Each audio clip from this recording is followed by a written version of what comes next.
ito, kuha ka ng isang ganito, and then, actually, nakadalawa na ako. Ito. So, ito, i-push mo lang ng konti para maipasok mo siya dito. Okay, so we have 1, 2, 3. And then, may isa pa ako dito, so I will need 4. Depende sa gusto mong size. Okay, so this one is, I have 4, 1, 2, 3, 4. Para makagawa ka ng mas malaki. Ganito kalaki. Okay, this is more than 2 feet. Okay, so 2 feet. Okay, so ito, so 4 na siya. And then, pag nagawa mo na to, para mas matibay nga siya, nilalagyan ko siya ng wire. Okay, so yan, may wire na siya ngayon nasa loob. Ito, may wire na siya. Okay, pag meron na siyang wire, staple ko siya. Stapler. 1, 2. Dalawang stapler. Ayun, tapos pinagdudugtong-dugtong ko lang siya. Tapos, hanggang mabuo mo na siya ng, kunyari, ito, 5.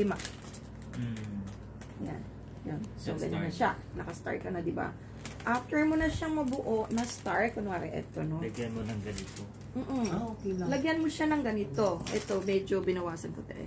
Kumuha ka ng isa, depende sa gusto mong size na laki. Yung pinakagilid niya, both sides, lagyan mo siya ng ganito. Tapos, staple mo lang din siya. Lagyan mo. Okay, kunyari ito. Kaya lang ito, ginawa ko siyang dalawa kasi inisip ko mas mas matibay kung dalawa. Yan. So, stapler mo siya dito, stapler mo siya dito. Tapos, pagdugtungin mo na lang siya. Tapos, instead na naka-flat siya, at least, lumalaki siya. Diba? Ayan. So, ayan. So, nag